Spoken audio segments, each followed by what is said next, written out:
नमस्कार, स्वागत है आपका एटीनो स्वदेश पर। आप देख रहे हैं क्लोजिंग कॉल। आपके साथ मैं हूं अभिषेक सतव्रतम और मेरे साथ है मेरे सहयोगी शरद दुबे।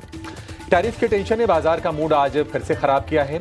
इंट्राडे में ऐसा लगा कि बाजार रिकवरी की कोशिश कर रहा है, लेकिन जैसे जैसे हम क्लोजिंग की तरफ बढ़ रहे हैं, आज मंथली एक्सपायरी के दिन बाजार का मूड हम फिर से खराब होते हुए दिख रहे हैं और ऑलमोस्ट दिन के निचले स्तर पर फिर से आपको निफ्टी और निफ्टी बैंक दोनों दिखाई देंगे। निफ्टी की जो गिरावट है 250 अंकों की है और निफ्टी बैंक की बात करें तो आज हम देख रहे हैं कि गिरावट 500 अंकों से ज्यादा की है और 54,000 के नीचे आकर अप्रैल के बाद पहली बार हम निफ्टी बैंक में कारोबार होते हुए देख रहे हैं।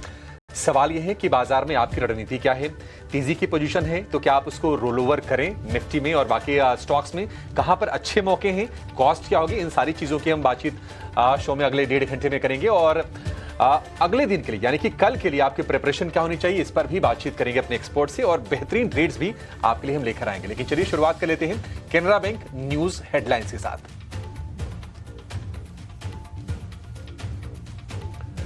मंथली एक्सपायरी के दिन फिसला बाजार। निफ्टी 150 अंक फिसलकर 24,550 के पास, वहीं निफ्टी बैंक करीब 500 अंकों की कमजोरी के साथ 3 महीने के निचले स्तर पर।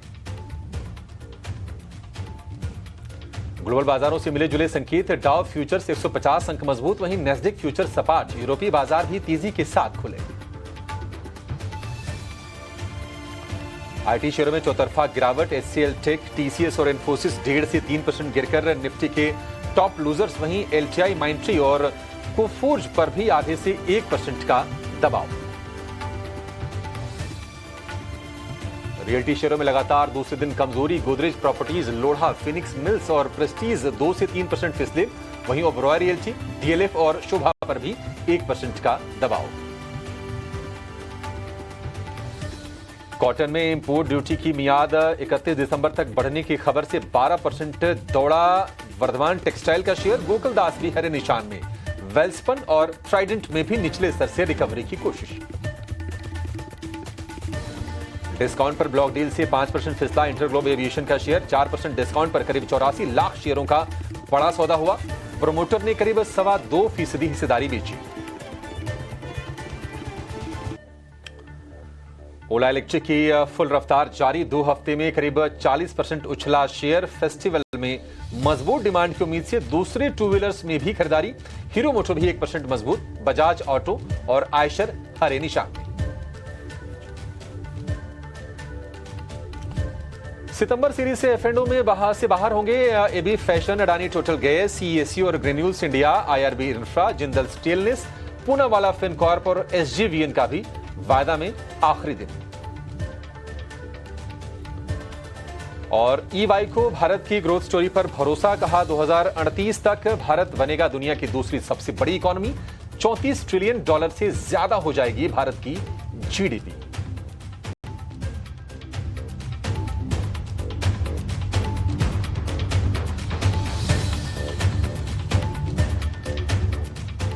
तो स्वागत है आपका क्लोजिंग कॉल में। और देखें तो बाजार में जो है गिरावट बढ़ते जा रही है और आज एक्सपायरी का दिन भी है और बहुत सारे ग्लोबल क्यूज और डोमेस्टिक क्यूज अब्जॉर्ब किए जा रहे हैं धीरे धीरे करके। और ऑफ कोर्स एक ट्रंकेटेड वीक भी था ट्रेड का। लेकिन चलिए आज के शो में बात करते हैं कि अगले 90 मिनट कितना एक्शन रहने वाला है और एक एक करके सारे एलिमेंट्स हम आपको बताने वाले हैं। सबसे पहले ऑफ कोर्स बात करेंगे 2-5 पे जो है अहम जो एफ&ओ कॉल्स है उस पर भी हमारी नज़र रहेगी। और याद रखिए 2:10 पे क्लोजिंग ट्रेड्स रहेंगे जहां पे हमारे जो गेस्ट्स हैं वो बताने वाले हैं कि कौन से अहम कॉल्स लेंगे, बाई साइड हो या सेल साइड हो, दोनों ही साइड में आपके लिए जो है ओपिनियंस रहेंगे, ऑप्शंस रहेंगे। और 2:40 को बात करें तो ऑप्शंस के चैंपियन खास सेगमेंट रहेगा वायदे बाजार में, कहाँ पे कमाई के मौके ढूंढेंगे हम।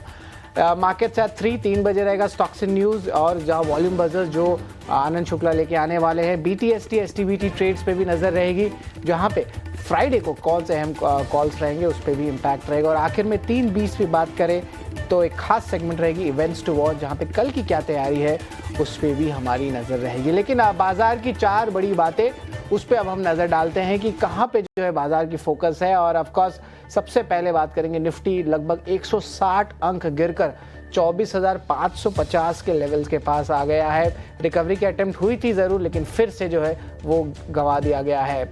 निफ्टी बैंक की बात करें तो गिर के अपने 3 मंथ लोज लेवल पे वापस आ चुके हैं और यहाँ पे जो है कुछ सपोर्ट आपको जो है प्राइवेट बैंक्स जिनके वेटेज ज़्यादा है वहाँ से नहीं दिखने मिल रहा है। बात करें तो फार्मा शेयर में जो कमज़ोरी दिखने मिल रही है, अजंता फार्मा, ग्लैंड फार्मा जैसे स्टॉक्स जो है लगभग 2% गिरे हैं और यहाँ पे जो है आप देख रहे हैं सेलिंग चौतरफा देखने मिल रही है। सेगमेंटल वाइज बात करें तो market platform share angel one 3% कमज़ोर है और हमने आपको पहले भी बता दिया था कि जिस तरह वायदे बाजार के आंकड़े कम हो रहे हैं तो इसके कारण भी जो है इम्पैक्ट देखने मिल रहा है। बात करें तो मजबूत फेस्टिव सीजन डिमांड से टू व्हीलर शेयर दौड़े हैं और ब्रोकिंग अपग्रेड्स भी जो है हमें कुछ काउंटर्स में देखने मिले हैं और थोड़े से कंज्यूमर ड्यूरेबल स्पेस में भी देखें तो अच्छी मोमेंटम आ रही है। तो ये जो है बाजार की बड़ी बातें हैं, कुछ ज़्यादा सपोर्ट जो है नहीं देखने मिल रहा है, लेकिन बिग बजर्स की तरफ भी चलते हैं कि कौन से वो स्टॉक्स हैं जिस पे जो हमें फोकस करना होगा। बिग बजर्स की बात करें तो जेफरीज और ऑटो, इस पे एक बार नज़र डालते हैं। Hero motor Corp one of the top gainers Nifty index में है और यहाँ पे देखें तो जेफरीज की होल्ड की रेटिंग आई है और लक्ष्य जो है 3,800 से बढ़ा के 5,200 रुपये प्रति शेयर कर दिया गया। ये बहुत बड़ा लक्ष्य जो है अपमूव कराया गया है। वही इंटरग्लोब एविएशन की बात करें तो 4% डिस्काउंट पे जो है उसकी ब्लॉक डील हुई है। ऑलमोस्ट 2.2% इक्विटी एक्सचेंज हैंड्स हुए हैं। आपको भारी गिरावट इसलिए देखने मिल रही है क्योंकि इसका जो ओवरऑल साइज था वो 3.1% का था। अगर डीआईस के जो सोर्सेज बता रहे हैं कि डीआईस की डिमांड कम थी तो उसको जो है साइज को कम किया गया है। वैल्यूएशंस भी थोड़े क्वेश्चनेबल ज़रूर होंगे। एट अ हाई पे प्रमोटर्स बेचे जा रहे हैं और यहाँ पे राकेश गंगवाल ने बिकवाली की थी लगभग 2% स्टेक की। शिल्पा मेडिकेयर की बात करें तो यहाँ पे सऊदी जेवी का नया फार्मा मैन्युफैक्चरिंग प्लांट बनेगा, स्टॉक के लिए बहुत सपोर्टिव है और आप कह सकते हैं विपरीत चल रहा है फार्मा पैक पे भारी गिरावट है, लेकिन यहाँ पे देखिए शिल्पा मेडिकेयर 2.5% ऊपर है। फार्मा की बात करें तो बाइकॉन पे भी नज़र रखिएगा। यहाँ पे डायबिटीज़ टाइप 2 के ड्रग की जो है यूएस एफडीए की ANDA अप्रूवल आ गई है। स्टॉक थोड़ी सी सपोर्टिव ज़रूर था लेकिन अब जो है गिरावट ज़रूर देखने मिल रहा है। और पॉलीकैप की बात करें तो जेफरीज की बाई रेटिंग आई है और यहाँ पे बरकरार है, लक्ष्य 8,180 रुपये का है। लेकिन एक बार BSE पे एक बार नज़र डाल देते हैं, इस पे भी एक बार बहुत इंपॉर्टेंट सर्कुलर आई है और यहाँ पे देखा जाए तो BSE में एक इक्विटी डेरिवेटिव्स की सर्कुलर आई है कि 8 दिसंबर से इंडेक्स और FNO का भी प्री ओपन मार्केट में जो है ट्रेड होने वाला है। अभिषेक किस तरह देख रहे हैं, नई डेवलपमेंट आई है BSE की? शरद, काफी अच्छा डेवलपमेंट है। देखिए ये जो प्री ओपन सेशन जब लाया गया था ना कि 9 से 9:15 तक ये प्री ओपन सेशन रहेगा तो उसका मोटिव ये था कि ओपनिंग पर ना बड़े शॉक्स ना लगे। दूसरी चीज ये थी कि थोड़ी ट्रांसपेरेंसी आए और हमें अंदाजा लग जाए कि सप्लाई और डिमांड की स्थिति क्या है। और जो मेजर जो मोटिव था वो ये था कि बेहतर प्राइस डिस्कवरी हो पाए। अब आप देखिए 9 बजे से लेकर 9:08 तक आप ऑर्डर प्लेस कर सकते हैं, मॉडिफाई कर सकते हैं, कैंसिल कर सकते हैं। 9:08 से 9:12 तक अब ये होता क्या है कि ऑर्डर की मैचिंग होती है लेकिन फिर भी आप उसमें चेंजेस कर सकते हैं। लेकिन 9:12 के बाद जो ऑर्डर रह गए आपके, अब वो एक्चुअल फिर जाके मतलब आप मान लीजिए कि वो ट्रेड हो रहे हैं अब वो। तो अभी तक तो ये कैश में था ही, लेकिन इक्विटी डेरिवेटिव और इंडेक्स में और स्टॉक फ्यूचर्स में लाने से एक बेहतर प्राइस डिस्कवरी हो पाएगी और एक्सचेंजेस ने ये काफी बढ़िया ये कदम उठाया है। क्योंकि क्या होता था कि हमें ये नहीं पता चल पाता था, कैश में तो अंदाजा लग जाता था कि किस तरह की ओपनिंग होने वाली है। अब ये वायदा के लिए भी होगा तो ये कि ये बेहतर कदम निश्चित तौर पर है और मे भी आगे चल के कुछ और सुधार हो। क्योंकि क्या है कि जो ओपनिंग के शॉक्स होते थे ना, एक टाइम था, आपने भी शायद देखा होगा कि सीधे बाजार खुलता था और प्री ओपन में स्टॉक या तो बहुत ऊपर या फिर बहुत नीचे, लोगों को अंदाजा नहीं लग पाता था कि हमें करना क्या है। तो ये प्री ओपन विंडो बहुत जरूरी थी। और अब देखिए अब ये FNO के लिए भी, FNO में भी इंडेक्स और स्टॉक डेरिवेटिव के लिए ये कदम लाया गया है। तो बेहतर प्राइस डिस्कवरी होगी, बेहतर क्लैरिटी और हम कह सकते हैं कि ट्रांसपेरेंसी आएगी ट्रेड्स में। तो निश्चित तौर पर एक बढ़िया कदम है ये एक्सचेंज की तरफ से। बढ़िया कदम जो है एक्सचेंज के तरफ से आ रही है। प्राइस डिस्कवरी में भी जो है अभिषेक बता रहे हैं कि अच्छी जो है मोमेंटम और क्लैरिटी देखने मिलेगी और देखा जाए तो एक टाइप से रिकवरी भी आ रही है। डायरेक्टर साहब एक बार इंट्राडे चार्ट दिखाएं BSE का, तो इससे क्लैरिटी मिलेगा। क्योंकि पिछले 3-4 सेशन से अभिषेक बता भी रहे थे कि कैपिटल मार्केट स्टॉक्स में जो है भारी गिरावट देखने मिल रही थी, जिस तरह इम्पैक्ट आ रहा था और से भी चेयरपर्सन ने भी हाल ही में कहा था कि लॉन्ग टर्म डेरिवेटिव्स कॉन्ट्रैक्ट की तरफ जो है बाजार का फोकस रहेगा। डायरेक्टर साहब एक बार इंट्राडे चार्ट दिखाएं तो इसमें क्लैरिटी मिल जाएगी कि बीएससी में जो है पॉजिटिव अपमूव, देखिए एक पॉजिटिव अपमूव और एक स्पाइक जो है बीएससी में हमें देखने मिल रहा है, तो इस पर भी हमारी नज़र रहेगी। लेकिन अभिषेक, मार्केट सेटअप कैसा लग रहा है, उस पर आपकी राय लेना चाहूँगा कि अब जो है नेगेटिव्स बहुत फैक्टर्ड इन हो गई है, अब इस लेवल से क्या करना होगा? वॉलेटिलिटी तो बनी रहेगी, लेकिन किस तरह देख रहे हैं मार्केट सेटअप? शरद, ये नेगेटिव्स कब तक पूरी तरह से फैक्टर इन होंगे इसके बारे में कहना बड़ा मुश्किल है। और आप देखिए ये क्या लेवल है अभी निफ्टी का, 24,548, 24,550 के नीचे। जब पीएम मोदी ने ऐलान किया था लाल किले से, उस वक्त निफ्टी का लेवल था 24,630। तो उस वक्त भी हमें लग रहा था कि नहीं, ये सारी चिंताओं को पीछे छोड़ के हम आगे बढ़ने की कोशिश कर रहे हैं। उसके बाद जीएसटी की बातचीत हुई, हमने बाजार में ताबड़तोड़ कुछ सेशन की अच्छी तेजी देखी, लेकिन दिक्कत यह है कि बाजार ऊपरी स्तरों पर टिक नहीं रहा है।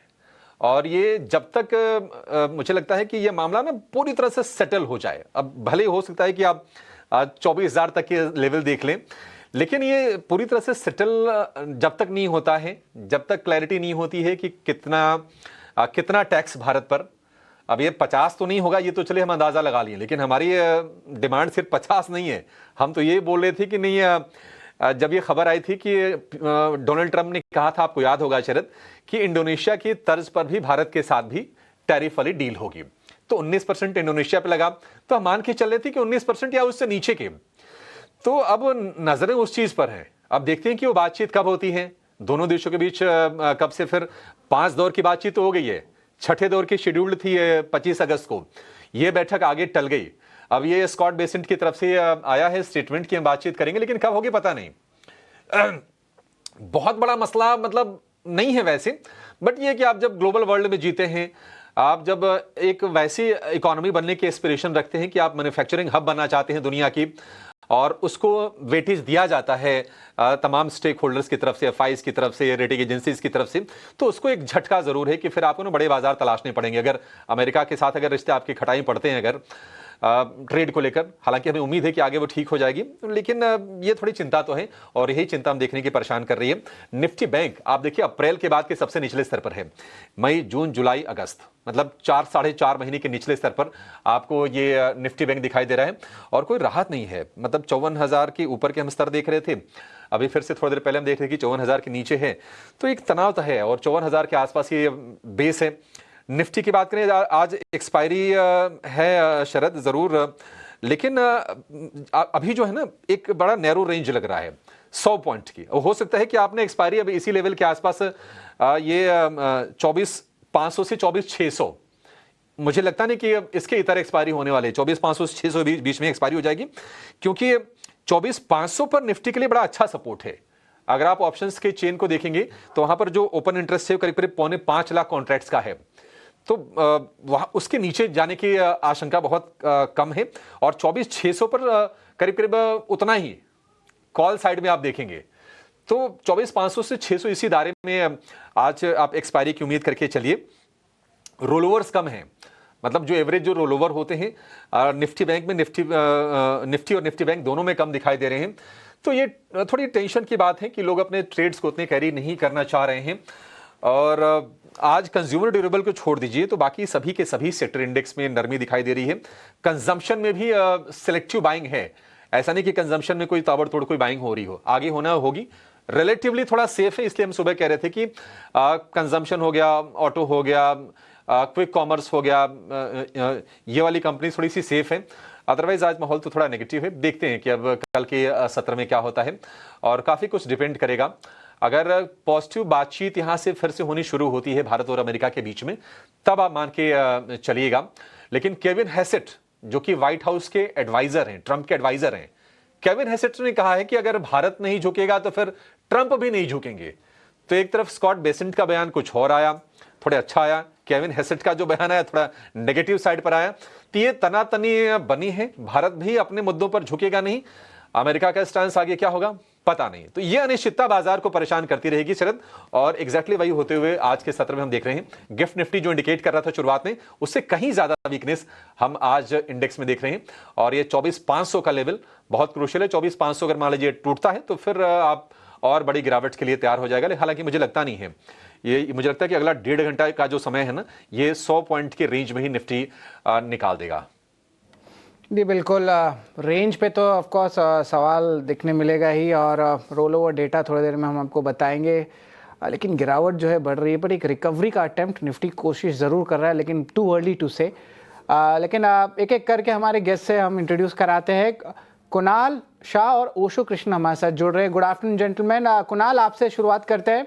कुणाल, बताएं कि मार्केट का भी क्या हाल हो रहा है। अभी भी जो है गिरावट बनी हुई है, mid cap small cap indices का भी कुछ सपोर्ट नहीं आ रहा है, और लार्जली कुछ कंजम्पशन नेम्स को छोड़ के, ऑटो को नेम्स को छोड़ के कहीं अपमूव ज़्यादा नहीं दिखने मिल रहा है। कुणाल, सबसे पहले आप बताएं किस तरह बाजार में रणनीति होनी चाहिए निफ्टी बैंक की। गुड आफ्टरनून सभी दर्शकों को।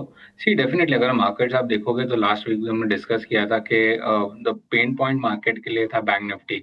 कहीं ना कहीं निफ्टी में हमने एक अपमूव देखा था, पर बैंक निफ्टी उसको सपोर्ट नहीं कर रहा था। 56,000 का लेवल था जो क्रॉस नहीं हो पा रहा था, और जैसे ही जो स्विंग लो 55,000 का टूटा, वहां से हमने जो लो टॉप लो बॉटम फॉर्मेशन है उसका कंफर्मेशन देख लिया था। सो मुझे लगता है अभी भी डाउनसाइड बाकी है बैंक निफ्टी में। बैंक निफ्टी में अगेन सिंस करेक्शन काफी स्ट्रांग रहा है तो हम एक टेक्निकल बाउंस देख सकते हैं, बट बाउंस अगेन एक अपॉर्चुनिटी रहेगी सेल करने के लिए।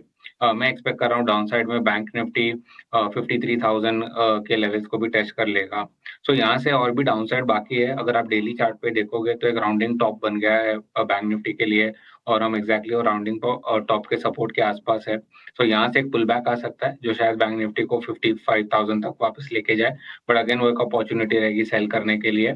डाउन साइड पे मैं एक्सपेक्ट कर रहा हूँ बैंक निफ्टी 53,000 52,500 के लेवल्स बता सकता है। सो और भी डाउन साइड बाकी है। पुल बैक को अपॉर्चुनिटी की तरह यूज करे सेल करने के लिए। जहां तक निफ्टी की बात है, निफ्टी ने कल के ट्रेडिंग सेशन में अपना 20 डीएमए तोड़ा था। आज फॉलो अप सेलिंग प्रेशर आया हुआ है। सो निफ्टी भी अंडरटोन बेरिश ही है। लार्जर टर्म रेंज में फंसा हुआ है जहाँ पे 25,000 में, जहाँ पे हाईएस्ट ओपन इंटरेस्ट बिल्टअप है अगले सीरीज में भी, और लोअर लेवल पे हम देख रहे हैं कि 24,300 200 डाउन साइड पे सपोर्ट जोन है। सो ये बड़ी रेंज है, but with in this range मुझे लगता है कि अगर बैंक निफ्टी पार्टिसिपेट नहीं करेगा तो निफ्टी का भी पार्टिसिपेट होना डिफिकल्ट हो जाएगा। सो निफ्टी ओवरसोल्ड के जोन में है, बट अभी भी सेल ऑन राइज ही मोड है। जब तक 20 डीएमए नहीं निकालता है जो कि 24,725 726 का जोन है, तब तक व्यू बेरिश ही रहेगा। बाउंसेस को यूटिलाइज करे सेल अपॉर्चुनिटी की तरह, निफ्टी वापस जो लोअर लेवल ऑफ 24,400 350 का जोन है वो टेस्ट करने आएगा।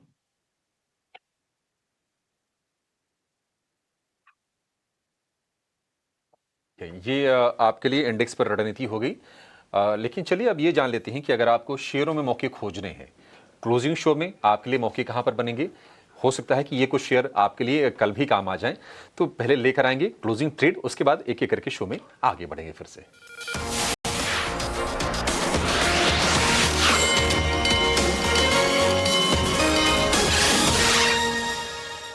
ओशो जी, बहुत शुक्रिया आपका समय देने के लिए। कुणाल, आपका भी बहुत शुक्रिया। ओशो, शुरुआत आपसे कर लेते हैं। बताइए आपने कौन से शेयर चुने हैं क्लोजिंग ट्रेड के तौर पर। Very good afternoon Abhishek ji and सभी पैनलिस्ट मेंबर को।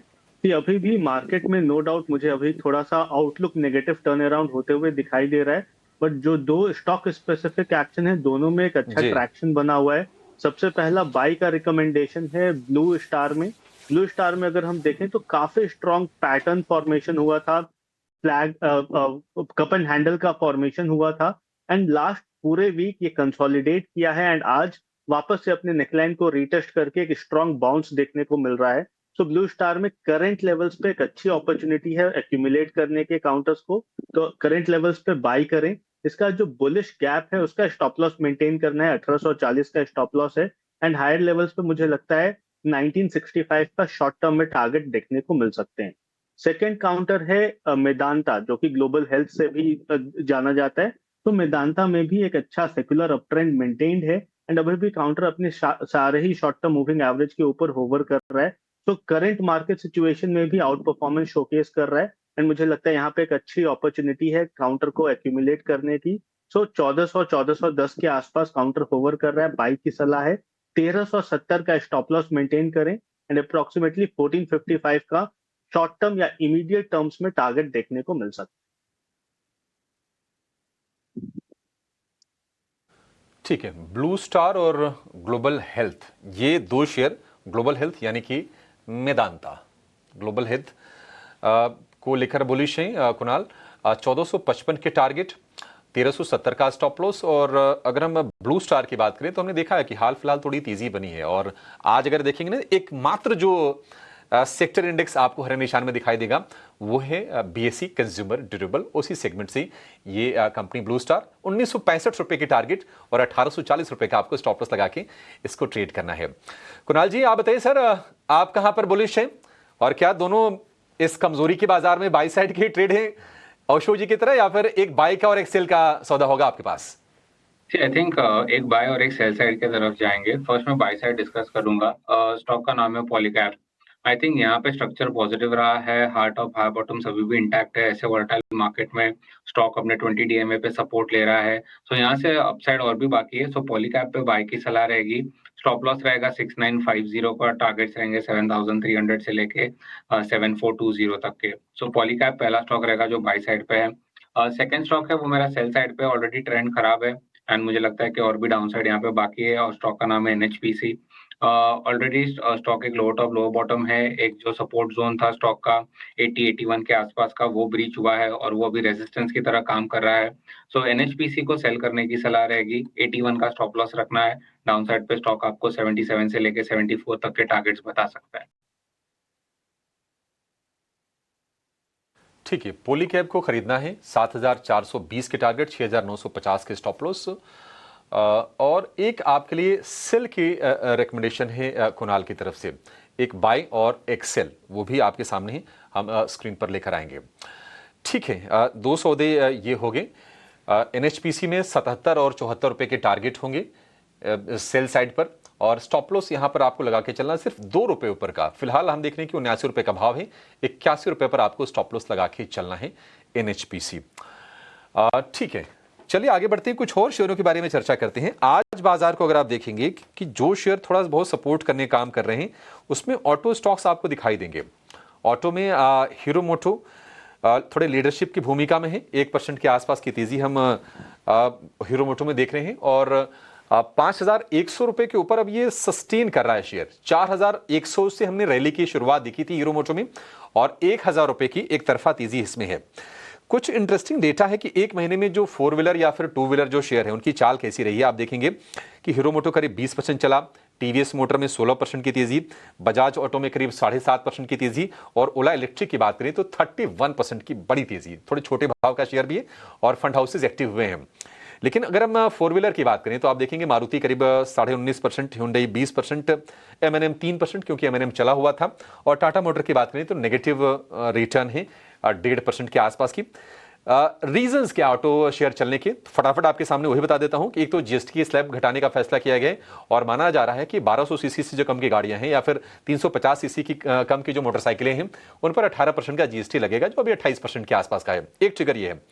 दूसरा, मानसून की चाल अच्छी रही है, त्योहारी सीजन चल रहा है तो इसका सपोर्ट है।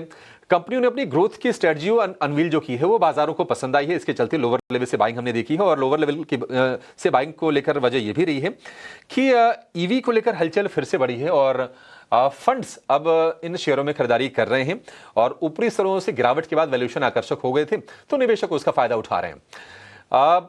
ओशो, आपसे जानना चाहेंगे, ऑटो में मान लीजिए किसी को अगर थोड़ा लंबा व्यू रखना हो, मान लीजिए कि अगर किसी को पूरा का पूरा सितंबर सीरीज देना हो, ऑटो के नाम करना हो, आपके हिसाब से कहां पर दाव लगाना चाहिए?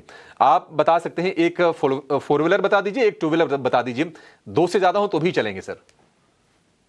सबसे पहले मुझे लगता है हीरो मोटो में काफी स्ट्रॉन्ग टेक्निकल ब्रेकआउट आया हुआ है। ऑल्दो अगर हम टेक्निकल पैरामीटर्स देख रहे हैं तो अभी ओवरबॉट टेरेन में एंटर करते हुए दिखाई दे रहा है, तो अग्रेसिवली अप्रोच नहीं करना चाहिए। मुझे लगता है 5000 के आसपास एक कंसोलिडेशन या एक बेस सेटअप बनते हुए दिखाई दे सकते हैं।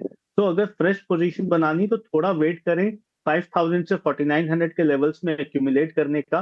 पर जिस हिसाब से इस काउंटर में बाइंग देखने को मिली है मुझे लगता है यहाँ से काफी स्ट्रॉन्ग मोमेंटम आने वाले दिनों में देखने को मिल सकता है काउंटर में। हायर लेवल्स पे जो इसका टारगेट बनता हुआ दिखाई दे रहा है टेक्निकल चार्ट पे, वो नियर अबाउट 50 से 5600 के आसपास का शॉर्ट से मीडियम टर्म पर्सपेक्टिव के हिसाब से बनते हुए दिखाई दे रहा है।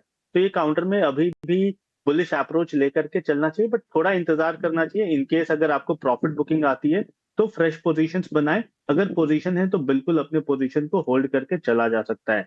एंड अगर टू व्हीलर्स में देखें तो मुझे एमएनएम में काफी स्ट्रॉन्ग मोमेंटम या काफी स्ट्रॉन्ग टेक्निकल स्ट्रक्चर देखने को मिल रहा है, बिकॉज यहाँ पे एक काफी लंबे दिनों का कंसोलिडेशन ब्रेकआउट हुआ है एमएनएम में। एंड हायर लेवल्स पे अगर हम देखें तो नियरली 3600 का इमीडिएट शॉर्ट टर्म में टारगेट देखने को मिल रहे हैं। तो मंथ ऑन मंथ चार्ट पे काफी स्ट्रॉन्ग ब्रेकआउट है। एंड वहां से 3100 3200 के आसपास ब्रेकआउट आया था। एंड जिस हिसाब का कंसोलिडेशन ब्रेकआउट है, 3600 से 3800 तक के टारगेट्स हमें शॉर्ट से मीडियम टर्म पर्सपेक्टिव में देखने को मिल सकते। जी बिल्कुल। ऑटो स्पेस पे तो ऑफ कोर्स देखें कुछ कुछ एरियाज में अच्छी मोमेंटम देखने मिल रही है, और कहीं पे जो है ऑफ कोर्स अभी भी वेट कर रहे हैं कि जीएसटी रिडक्शन का बेनिफिट्स होगा कि नहीं। डोमेस्टिक ऑटो क्यूज तो हैं, लेकिन ग्लोबल क्यूज पे भी नज़र रखते हैं, क्योंकि बीवाईडी और टेस्ला अपने शोरूम्स इंडिया में भी खोल रहे हैं। लेकिन अगर बीवाईडी और टेस्ला को कंपेयर करें तो टेस्ला के शेयर्स जो है आप कह सकते हैं सेल्स माफ़ करेगा यूरोप मार्केट में उसमें 40% की गिरावट देखने मिली है। और चीन की ईवी कंपनी बीवाईडी से यूरोप में जो है कड़ी टक्कर देखने मिल रही है। बीवाईडी के सेल्स में अच्छी मोमेंटम आ रही है। और याद रखिए यूरोपीय बाजार में जो है टेस्ला के सामने बहुत सारी चुनौती है। सबसे इंपॉर्टेंट है कि इलन मस्क का पॉलिटिकल इन्वॉल्वमेंट भी है ट्रम्प के साथ। हालांकि अभी तो वो नाराज़ ज़रूर है, लेकिन देखिए वो जो है खपत में और नंबर्स में भी दिखने मिल रही है। तेज़ी से बढ़ रही है कंपटीशन, और चाइनीज़ प्लेयर्स आ रहे धीरे धीरे करके। अब क्या पता ये कंपटीशन जो है भारत में भी दिखने मिले, जिस तरह हाई एंड में टेस्ला और बीवाईडी जो एक दूसरे के साथ लड़े। तो अभिषेक ज़रा बताएं कि ये पूरी जो टेस्ला की मामला है, यूरोप में तो ये फीकी पड़ चुकी है टेस्ला, भारत में या अलग कोई मार्केट्स में ये अपना रास्ता बनाने वाले हैं क्या? कैसी व्यू लग रही है ईवी स्पेस में? शरद देखिए इंटरेस्टिंग है, बीवाईडी भारत में भी है, और बीवाईडी की अगर आप क्वालिटी देखेंगे कारों की ना शरद, तो टेस्ला से कम नहीं है। या हो सकता है कि आप ये भी कह दें कि अगर प्राइस वाले फैक्टर को लेकर आए ना, तो टेस्ला से बेहतर उनकी कारें हैं। और यूरोप में कड़ी टक्कर नहीं, बीवाईडी अब एज लेती हुई जा रही है। एक तरफ जहां आप देखिए बीवाईडी की सेल्स 3 गुनी हो रही है, टेस्ला के की जो बिक्री है वो गिरावट हो रही है। और एलॉन मस्क ने जो ये कहा था कि वो पॉलिटिकल पार्टी बनाएंगे, तो उसके चलते मतलब निवेशकों की सोच थोड़ी अलग होती है। उन्होंने सोचा कि अच्छा आप अगर राजनीति में जाएंगे तो शायद कंपनी पर कम फोकस कर पाएंगे। अब उसके चलते तो ये थोड़ा नुकसान शेयर में हमने हाल फिलहाल देखा।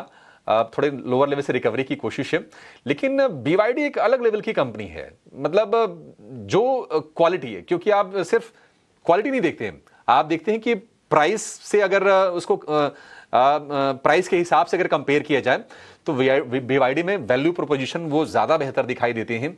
और इसके चलते इनकी जो पैठ है इनकी गाड़ियों की, वो यूरोप में बढ़ी है। भारत में भी आपने मतलब टेस्ला से पहले आपने बीवाईडी कारें सड़क पर देखी होंगी, बहुत ही आकर्षक लगती हैं शरद, इसमें कोई दो राय नहीं है। और अब ये सिर्फ बीवाईडी नहीं, आप देखिए यहाँ पर तो एक वियतनाम की कंपनी भी इलेक्ट्रिक कार वाले स्पेस में उतर गई है। बट इन सारी चर्चाओं का लब्बुलुआब ये है शरद कि देखिए तमाम कंपनी जब आएंगे ना, तो हमारी जो देसी कंपनीज हैं, एमएनएम हो गई या फिर टाटा हो गई, उनके लिए बेहतर है कि वो मतलब कोई एक कंपनी आके उनके डोमिनेंस को चुनौती नहीं देगी। और वैसे भी थोड़ी सी महंगी ये कारें हैं।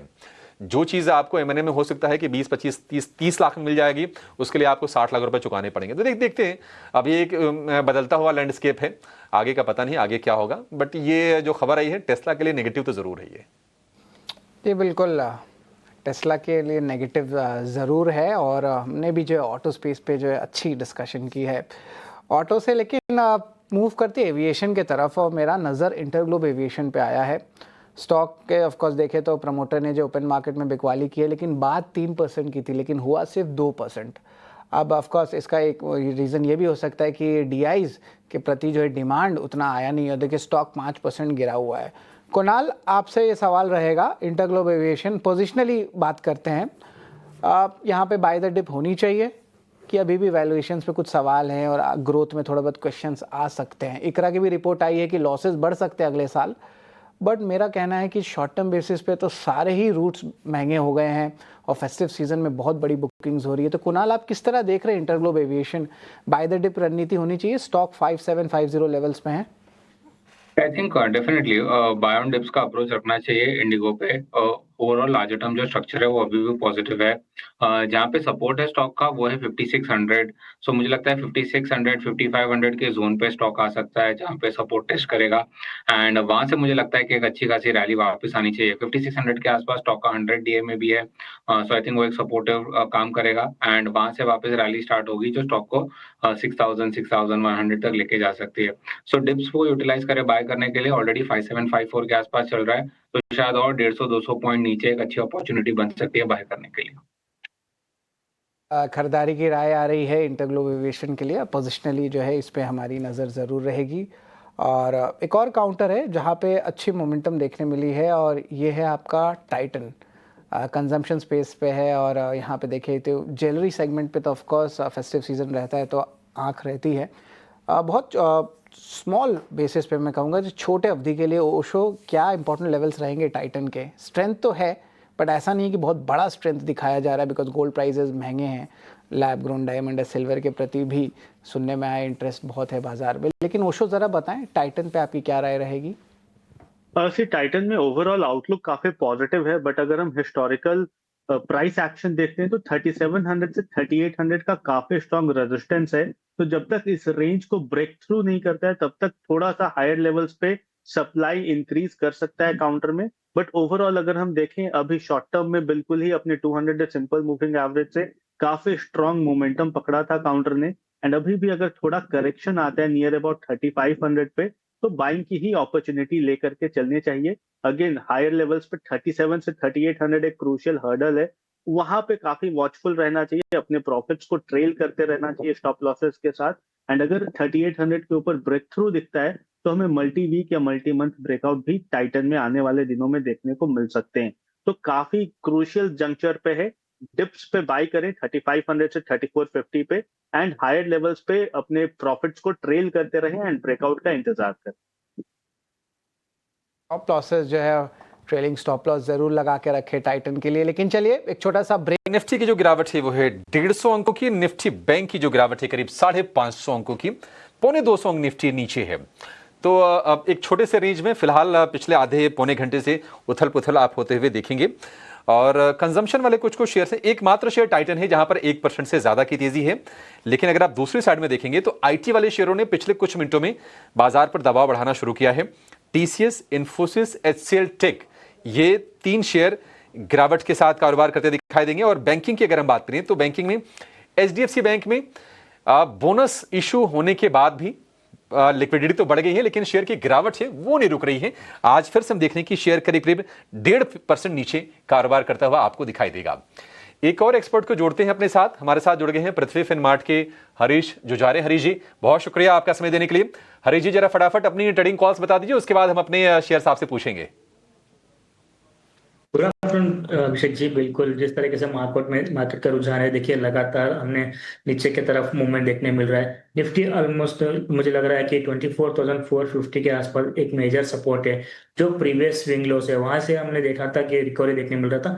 तो आसपास मुझे लग रहा है कि 24,450 का लेवल एक की सपोर्ट बन के रहेगा। उसके नीचे कुछ लगता है और थोड़ा वीकनेस देखने मिल सकता है। तो फिलहाल मुझे लग रहा है कि थोड़ा वेट एंड वॉच करना चाहिए निफ्टी में। और बैंक निफ्टी में देखा जाए तो और ज्यादा वीकनेस थोड़ा लग रहा है, क्योंकि जिस तरीके से लगातार सेल ऑफ देखने मिल रहा है और जो मेजर सपोर्ट्स थे वो ऑलरेडी ब्रेक कर चुका है। मुझे लग रहा है कि नेक्स्ट सपोर्ट बन रहा है ऑलमोस्ट 53,500 के अराउंड बैंक निफ्टी के लिए। तो इस लेवल्स के लिए थोड़ा ध्यान रखना चाहिए और मेरे हिसाब से ज्यादा थोड़ा कॉशियस अप्रोच रखना चाहिए और पोजीशन भी हल्के रखना चाहिए मेरे हिसाब से थोड़े टाइम के लिए। और मेरे रडार पे एक स्टॉक है आज के लिए जो कि पॉलीकैब है। देखिए पॉलीकैब में क्लियर एक हायर टॉप और बॉटम है। 20 डे में ऊपर सस्टेन कर रहा है स्टॉक प्राइस। मुझे लग रहा है कि 2-3 दिन का वॉल्यूम के ग्रोथ के साथ मुझे लग रहा है कि यहाँ पे मोमेंटम दिखाई दे रहा है और स्टॉक में स्ट्रेंथ भी दिखाई दे रहा है। तो मुझे लग रहा है कि यहाँ से 7,350 टारगेट्स के लिए बाइंग कर सकते हैं। करंटली प्राइस चल रहा है 7,145 पे। तो मुझे लग रहा है कि ऊपर का टारगेट 7,350 का रहेगा पॉलीकैब में और स्टॉप लॉस मेंटेन करना चाहिए 6,985 का पॉलीकैब के लिए। अच्छा, पॉलीकैब पॉलीकैब के अलावा कोई और शेयर हरीश जी? पॉलीकैब तो अभी हमारे एक एक्सपर्ट बता के गए, आप ही पॉलीकैब पर बुलिश हैं। बढ़िया है, वायर एंड केबल वाले शेयरों में थोड़ा थोड़ा जोश हम देख रहे हैं। कोई और शेयर इसके अलावा? बिल्कुल अभिषेक जी, आज के जिस तरीके से माहौल है मार्केट में, मुझे लग रहा है कि थोड़ा कॉशियस अप्रोच रखना चाहिए। मेरे लिए मेरे रडार पे आज एक ही स्टॉक है तो बाइंग के लिए, तो फिलहाल अगर मैं अवॉइड करना चाहता हूँ फ्रेश बाइंग, थोड़ा वेट करना चाहता हूँ दूसरे स्टॉक्स के लिए। कोई बात नहीं, कोई बात नहीं, कम ट्रेड हो लेकिन जो हो एकदम ठोक बजा के बढ़िया, एकदम कि उसमें कोई शक की गुंजाइश ना हो। पॉलीकैब पर हमारे ज़्यादातर एक्सपर्ट बुलिश दिखाई दे रहे हैं। 7,350 के टारगेट हैं और 6,985 रुपए का आपको स्टॉप लॉस लगा के चलना है इस शेयर में। लेकिन एक शेयर में ऐसा बता रहा हूं जो कल के सत्र में सभी के रडार पर होगा, पूरे बाजार के, वो है रिलायंस। क्योंकि रिलायंस की कल एजीएम होने वाली है, यानी कि एनुअल जनरल मीटिंग हमेशा फोकस में होता है और रिलायंस के एजीएम से हमेशा उम्मीद की जाती है ना कि कुछ बड़ा ऐलान करेंगे मुकेश अंबानी। अब इस बार की जो एजीएम है, हमेशा की तरफ पिछले 2-3 एजीएम की तरफ फोकस में ये रहेगा कि जियो, जो कि इनका टेलीकॉम वाला आर्म है, उसकी लिस्टिंग को लेकर, उसके डीमर्जर को लेकर क्या कहते हैं, रिटेल कारोबार को अलग करके उसको लिस्ट कराने को लेकर मुकेश अंबानी जो कि चेयरमैन है वो क्या कहते हैं, और सक्सेशन प्लान्स क्या हैं। बड़े कुछ ऐलान भी फोकस में रहेंगे, वो तो कई बार वो धमाका भी करते हैं। तो जरा समझ लेते हैं कि उम्मीदें क्या क्या हैं और एजीएम से पहले और एजीएम के बाद रिलायंस के शेयर की चाल कैसी रही है। इस डेटा को बहुत अच्छे से एनालाइज किया है हमारे सहयोगी आशीषा अदवरियू ने। आशीषा हमारे साथ जुड़ गई हैं। आशीषा, बताइए किस तरह क्या उम्मीदें हैं इस एजीएम से और रिलायंस की चाल का जो ट्रेंड रहा है ओवर द ईयर्स वो क्या रहा है? बिल्कुल, सबकी नज़र रिलायंस के एजीएम और मुकेश अंबानी की क्या कमेंट्री निकल कर आती है उस पर रहेगी। 29 अगस्त को 2 बजे रिलायंस इंडस्ट्रीज़ की एजीएम शुरू होगी और सबसे पहले 3 इम्पॉर्टेंट कमेंट्रीज पर सबकी नज़र रहेगी। एक, रिलायंस जियो के आईपीओ को लेकर अगर कुछ कमेंट्री निकल कर आती है, टाइमलाइन को लेकर, उस पर सबकी नज़र रहेगी और उसके चलते वैल्यू अनलॉकिंग शेयर होल्डर्स के लिए निकल कर आ सकता है। याद रखें, पिछले कुछ सालों से जियो की लिस्टिंग को लेकर काफ़ी कुछ चर्चाएं हुई है, लेकिन अगर इस साल कुछ कमेंट्री निकल कर आती है उस पर सबकी नजर रहेगी। इसके अलावा एआई रिलेटेड कुछ इन्वेस्टमेंट के कंपनी के प्लान्स और रिटेल और एफएमसीजी सेगमेंट में कंपनी किस तरह से एक्सपैंड करना चाहती है अपना फुटप्रिंट, उस पर क्या कुछ कमेंट्री आएगी उस पर भी सबकी नजर रहेगी। लेकिन एक बार नज़र डाल लेते हैं पिछले कुछ सालों में मुकेश अंबानी ने किस तरह के अनाउंसमेंट्स अपने एजीएम में किए हैं। सबसे पहले 2019 में याद रखें अरामको का बड़ा इन्वेस्टमेंट कंपनी ने अनाउंस किया था और जियो फाइबर का कमर्शियल लॉन्च भी 2019 में ही किया था। याद रखें इस साल जब ये अनाउंसमेंट हुई थी, स्टॉक में एजीएम के दिन करीब 10% की तेज़ी यहाँ पर दिखी थी। 2020 में गूगल का इन्वेस्टमेंट अनाउंस किया, 5G सोल्यूशन कंपनी ने डेवलप किया। इसके बाद 2023 में याद रखिए 5 साल का सक्सेशन प्लानिंग कंपनी ने अनाउंस किया और जियो फाइबर का कमर्शियल लॉन्च भी किया गया था। लेकिन पिछले साल की बात करें तो याद रखें एक बड़ा अनाउंसमेंट था शेयर होल्डर्स के लिए और ये एक बोनस इश्यू को लेकर था। याद रखें 1:1 का बोनस इश्यू पिछले साल मुकेश अंबानी ने एजीएम में किया था और इसी के साथ उन्होंने कहा था कि जियो के एबिटा और रेवेन्यू को कंपनी डबल करना चाहती है अगले 3 से 4 साल में। तो काफ़ी कुछ इंपॉर्टेंट कमेंट्री हमेशा से ही रिलायंस के एजीएम में निकल कर आती हुई है। अभी इसके अलावा स्टॉक प्राइस परफॉर्मेंस पिछले कुछ सालों में एजीएम के पहले, एजीएम के दिन और एजीएम के बाद कैसा रहा है उस पर भी नज़र डाल देते हैं। सबसे पहले 2019 की ही बात कर लेते हैं जहां पर अरामको का बड़ा इन्वेस्टमेंट कंपनी ने अनाउंस किया था। उस साल एजीएम के 10 दिन पहले से करीब 7.5% का उछाल स्टॉक में दिखा था और एजीएम के दिन भी करीब 9 से 10% की तेज़ी दिखी। पिछले साल यानी 2024 की बात करें तो करीब 2.5% की तेज़ी 10 दिन पहले दिखी थी, उस दिन करीब 1.5% की तेज़ी दिखी थी और इस साल भी पिछले कुछ दिनों में करीब 3% का अपमूव ऑलरेडी रिलायंस इंडस्ट्रीज़ में दिख चुका है। तो क्या कुछ कमेंट्री निकल कर आती है एजीएम से, specially AI related plans, FMCG footprint और जियो के लिस्टिंग को लेकर, उस पर सबकी नज़र रहेगी। बिल्कुल, जियो की लिस्टिंग को लेकर और रिटेल कारोबार जिसमें कि लगातार वो एक्विजिशंस भी कर रहे हैं, नई नई कंपनियां खरीद रहे हैं और ग्रोथ अच्छी है, वहाँ से दम भी मिल रहा है। एक ज़माने में हम मतलब देखते थे कि मेजॉरिटी ऑफ द रेवेन्यू था वो उनके ऑयल वाले कारोबार से आता था, लेकिन धीरे धीरे जियो काफ़ी बड़ा हो गया, रिटेल वर्टिकल काफ़ी बड़ा हो गया और न्यू एनर्जी बिजनेस पर जो उन्होंने अपनी स्ट्रेटजी को फिर से थोड़ा रीजी किया है, रिकैलिब्रेट किया है, उसका बेनिफिट भी रिलायंस को मिल रहा है। लेकिन अगर हम शेयर की बात करें तो ये भाव कोई नया नहीं है, ये भाव पुराने हैं, 1380 रुपए के। इस भाव से शेयर चलता है, 1400 के ऊपर जाता है, फिर गिरता है, फिर यहाँ के सपोर्ट लेता है और ये ट्रेंड हम देख रहे हैं। हरीश जी, एजीएम से पहले हालांकि हमने देखा कि जो स्टॉक प्राइस आशीषा बता रही थी, कोई ऐसा कोई क्लियर कट कोई ट्रेंड नहीं था कि मतलब एजीएम के बाद कोई रफ्तार पकड़े। ये सब तो ठीक है, डेटा क्रंचिंग के लिए बड़ा मजा आता है, जाना भी चाहिए, लेकिन आप जरा चार्ट देखकर बताइए कि आपको रिलायंस से क्या संकेत मिल रहे हैं। क्या एजीएम से पहले पोजीशन आप लेने की सलाह देंगे या फिर इवेंट बीत जाए उसके बाद कुछ सोचेंगे? अभिषेक जी, बिल्कुल जैसे आपने बताया, स्टॉक प्राइस देखा तो एक कंसोलिडेशन में है, इसी के प्राइस के आसपास ही घूम रहा है स्टॉक प्राइस। अगर देखा है तो सपोर्ट जो है 1360 के अराउंड है इमीडिएट बेस में। उसके नीचे मुझे लग रहा है कि स्ट्रॉन्ग सपोर्ट जो बन रहा है 200 मूविंग एवरेज का, जो कि 1340 के आसपास है। तो मुझे लग रहा है कि यहाँ ये जो रेंज में है सपोर्ट्स के आसपास है, तो मुझे लग रहा है कि अगर एजीएम के टाइम पे कुछ डिप मिलता है इस लेवल्स के आसपास, तो मुझे लग रहा है कि यहाँ पे बाइंग अपॉर्चुनिटी बन सकती है डिप्स में, जो कि 1340 के अराउंड अगर मिल जाता है, अच्छा लेवल बना रहेगा सपोर्ट्स के, तो वहां से रिकवरी देखने मिल सकती है, जो कि इमीडिएट रेजिस्टेंस बन रहा है 1400 के ऊपर 1420 का। तो मुझे लग रहा है कि इस लेवल्स के लिए नीचे लेवल पे बाइंग करने की राय रहेगी। एजीएम में अगर कोई भी डिप मिलता है, मुझे लग रहा है कि जिस तरीके से दिग्गज कंपनी है और सेटअप भी देखा है तो वो तेजी में ही का सेटअप है, तो ओवरऑल मुझे लग रहा है कि जो भी है करेक्शन अगर मिल सकता है तो बाय ऑन डिप्स का स्ट्रेटेजी मेंटेन करना चाहिए। 1314 के आसपास, 1340 के आसपास मेरा बाय रिकमेंडेशन रहेगा रिलायंस में। ठीक है, रिलायंस को लेकर ये व्यू हो गया, लेकिन आईटी में देखिए कमजोरी बढ़ रही है और हमारे टिकर टीम बहुत ही मुस्तैद है। लगातार आपको जो भी बाजार से अपडेट चाहिए आपको नीचे वाले हिस्से पर मिलते रहेंगे, वो चाहे इंडेक्स को लेकर हो या स्टॉक को लेकर हो या फिर मार्केट के किसी ट्रेंड को लेकर हो। और दिन भर हम हाईलाइट्स भी आपको दिखाते रहते हैं कि बाजार में हो क्या रहा है। और इस वक्त आप देखेंगे आईटी इंडेक्स में फिर से थोड़ी कमजोरी बढ़ी है, 475 अंकों की गिरावट। और आईटी की भी कहानी यही है, 35,000 के 35,000। बीच में कुछ दिन तेजी आई थी, लेकिन फिर से हम देख रहे हैं कि ये दबाव बढ़ रहा है और 470 अंकों की गिरावट हम आईटी में देख रहे हैं। निफ्टी बैंक में जो गिरावट है 570 अंकों की, और निफ्टी ऑलमोस्ट दिन के निचले स्तर पर ही है अब तो, 24,526 पर आपको दिखाई देगा, 185 अंकों की गिरावट के साथ। और एडवांस डिक्लाइन का रेशियो, निफ्टी बैंक आ गया। निफ्टी की भी बात करें तो 24,500 के लेवल्स के पास है और इसके नीचे भी थोड़ी देर के लिए फिसला था, बट अभी जो है थोड़ी सी मोमेंटम ला रहा है, लेकिन फ्री फॉल पे है। तो यहाँ पे ऑफ कोर्स देखनी होगी कि गिरावट जो है खासकर कि आईटी सेगमेंट से ज़्यादा देखने मिल रहा है और most of the sectoral indices भी जो है लाल निशान में। बस चुनिंदा जो स्टॉक्स है वहाँ पे हम देख रहे हैं कि थोड़ी सी मोमेंटम आ रही है, बट कुछ खास सपोर्ट कहीं से नहीं दिखने मिल रहा है और सेलिंग प्रेशर बढ़ रही है। लेकिन एक इम्पॉर्टेंट न्यूज़ फ्लो और है, और याद रखिए सी प्लेन के ऊपर एक एक्सक्लूसिव जो है लिंक हम आपको पहुँचा रहे हैं।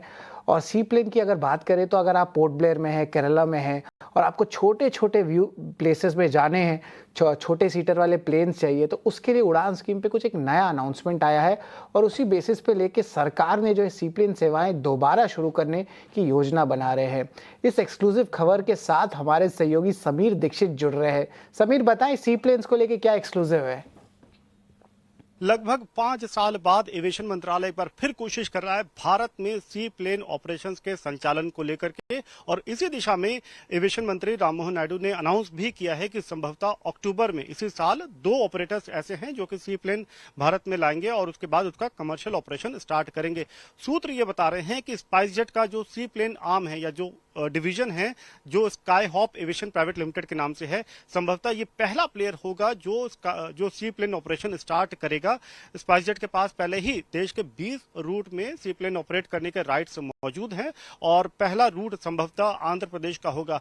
जो 3 और रूट हैं जहां पर फर्स्ट फेज में हम सी प्लेन ऑपरेशन स्टार्ट होता हुआ देख सकते हैं, उसमें अंडमान निकोबार आइलैंड, केरल, आंध्र प्रदेश शामिल है। लेकिन उसके बाद देश के अलग अलग हिस्सों में जैसे कि गुवाहाटी, महाराष्ट्र, वहां पर भी सी प्लेन ऑपरेशंस हम जी बिल्कुल, सी प्लेन्स पे जो एक्सक्लूसिव खबर आ रही है स्पाइसजेट पे नजर। लेकिन चलिए निफ्टी में बात करें तो गिरावट बढ़ते जा रही है। ऑलमोस्ट 36 स्टॉक्स जो है लाल निशान में आ गए हैं। अगर आप 50 स्टॉक्स के बारे में बात करें और 24,500 के नीचे आ गया है। 200 पॉइंट की जो है भारी गिरावट आ रही है। डायरेक्टर साहब एक बार निफ्टी लूजर्स को एक बार लेके आते हैं स्क्रीन पे।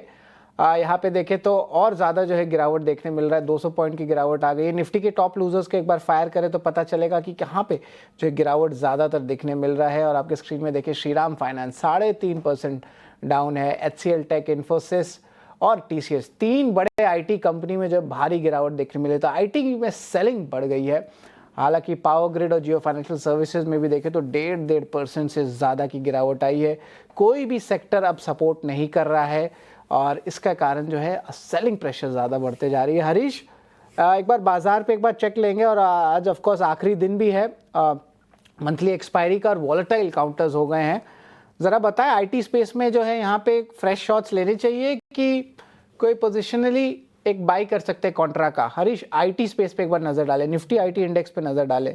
यहाँ पे गिरावट हर जगह दिख रही है। HCL tech, Infosys, TCS, Oracle, Mphasis, Persistent, even mid cap IT space सब में जो है गिरावट देखने मिल रही है। हरीश, किस तरह देख रहे हैं IT स्पेस को आप?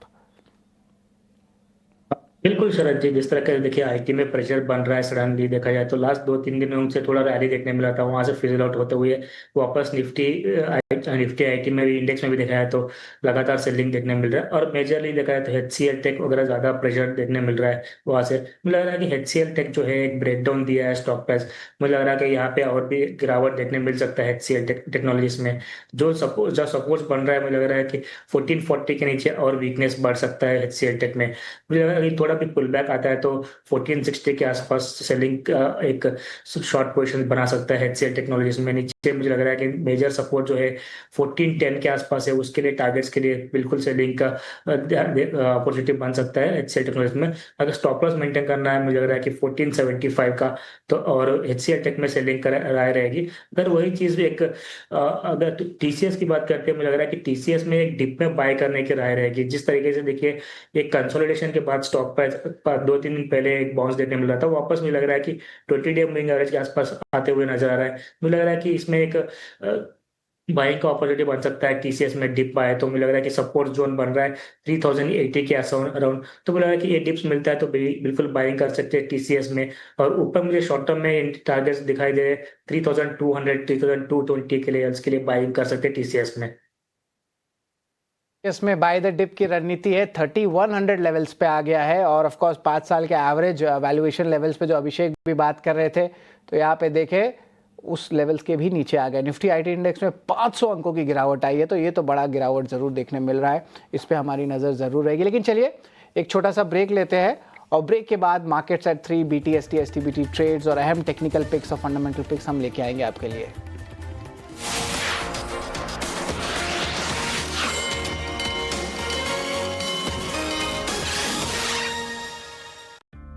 कंफ्यूजन निफ्टी बैंक के दिन के निचले स्तर के करीब 53,850 के आसपास 600 अंकों की गिरावट तो हमने देखा था कि मंगलवार को यानी कि परसों के सत्र में करीब करीब 700 अंकों की गिरावट थी और आज फिर से 600 अंकों की गिरावट। निफ्टी बैंक तो बेयर्स के ग्रिप से बाहर आ ही नहीं पा रहा, दिक्कत ये है। और आज निफ्टी के साथ साथ हम देख रहे हैं कि जो थोड़ा छोटा भाई है आप कह लीजिए निफ्टी IT, वहां पर भी गिरावट है और कोफोर्ज को छोड़ दीजिए तो बाकी सारे के सारे स्टॉक्स गिरावट के साथ कारोबार कर रहे हैं। निफ्टी बैंक में सभी के सभी नहीं, एक्सिस बैंक थोड़ा सा ऊपर है 0.02%। तो एक शेयर निफ्टी बैंक में भी ऊपर है, एक शेयर निफ्टी IT में ऊपर है। एक बार जरा वेटेज वाला जो वो खेल है ना, जरा उसको सामने लेकर आइए कि अकेले आप देखेंगे तो निफ्टी और निफ्टी में बैंक और फाइनेंशियल सर्विसेज इनका जो कंट्रीब्यूशन है करीब करीब वो 38% के आसपास का है। 10% के आसपास का IT है और अगर दोनों ही नीचे रहेंगे अगर तो फिर बाजार ऊपर जाएगा नहीं, ये बात बिल्कुल तय मान के चलिए। आप ये देखिए सारे के सारे ये गिरावट वाले आंकड़े आपके सामने हैं। PNB 101 रुपए के आसपास है, HDFC बैंक 950 रुपए के करीब है, गिरावट वहां पर भी है। ICICI बैंक का शेयर भी कमजोर है, तो ये थोड़ी दिक्कत की बात है। हरीश जी, निफ्टी बैंक में आप क्या लेवल देख रहे हैं और अगर आप ऑप्शंस वगैरह भी चेक करते हैं सर तो जरा बताइए, कोई पुट खरीद के ही जाएं, कम से कम हेजिंग कर लें, थोड़ा सेफ रहें बाजार में।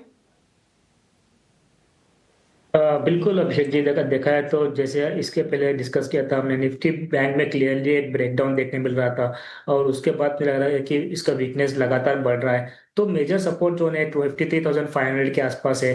मुझे लग रहा है कि सपोर्ट्स वहां तक मुझे लग रहा है कि बिल्कुल वीकनेस देखने मिल सकता है और 300 पॉइंट्स यहाँ से देखने मिलता है। मुझे लग रहा है कि किसी अगर ऑप्शंस में ट्रेड करना है तो बिल्कुल मुझे लग रहा है कि ऑप्शंस में भी एक रणनीति बन सकती है। जिस तरीके से बैंक निफ्टी में बिल्कुल गिरावट देखने को मिल रहा है, मुझे लग रहा है कि 53,000 के नीचे जो भी पुट है तो खरीद के चल सकते हैं। 50,500 का पुट भी जिस तरह अभी करंट लेवल्स पे देखा जाए तो सितंबर का महीने का लेना पड़ेगा, क्योंकि आज का आज एक्सपायरी है जहां थोड़ा बहुत वॉलेटिलिटी मिल सकती है। मुझे लग रहा है कि अगले हफ्ते अगले महीने का मुझे लग रहा है कि 53,500 का पुट थोड़ा महंगा चल रहा है, तो उसके चलते थोड़ा अवॉइड कर सकते हैं, क्योंकि already stock price continuous dip देखने मिल रहा है। मुझे लग रहा है कि थोड़ा अवॉइड कर सकते हैं, तो थोड़ा वेट एंड वॉच करें। थोड़ा नीचे लेवल पे मुझे लग रहा है कि बिल्कुल बाइंग के लिए अपॉर्चुनिटी मिल सकती है। तो मुझे लग रहा है कि फिलहाल के लिए थोड़ा अवॉइड करना चाहिए एक्सपायरी के सामने देखते हुए। ठीक है, बाइंग नहीं करनी है, अगर आपको खरीदना ही है तो अब तो ये सीरीज तो खत्म हो गई। अगली ही सीरीज यानी कि सितंबर सीरीज में 53,500 के पुट खरीद के आप चलिए, थोड़ा सेफ्टी नेट देगा। लेकिन बहुत परेशान किया है निफ्टी बैंक ने। आप देखिए 53,800 के आसपास से डे लो पर, और निफ्टी अगेन 24,500 के नीचे 225 अंकों की गिरावट आपको देखने को मिलेगी। और आज निफ्टी के गिरावट के पीछे जो विलेन बन रहे हैं ना, वो सारे के सारे बड़े स्टॉक्स हैं। रिलायंस तो आपको आज के सत्र में कमजोर दिखेगा ही दिखेगा, हालांकि लोअर लेवल से थोड़ी संभलने की कोशिश कर रहा है शेयर ये, लेकिन 1380 रुपए के प्राइस है।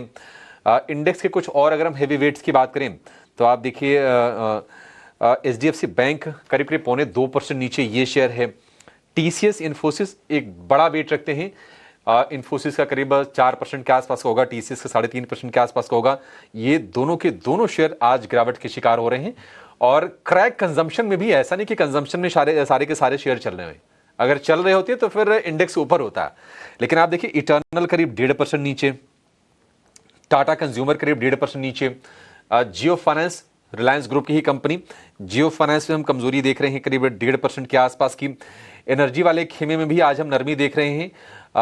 पावर ग्रिड कमजोर है, सीएससी कमजोर है। सीएससी तो खैर एफएनओ से बाहर जा रहा है, हो सकता है कि एक ये भी वजह हो, थोड़ी सी पोजीशंस की अनवाइंडिंग हो रही होगी। इंडिगो में करीब 5% के आसपास की गिरावट हो गई है।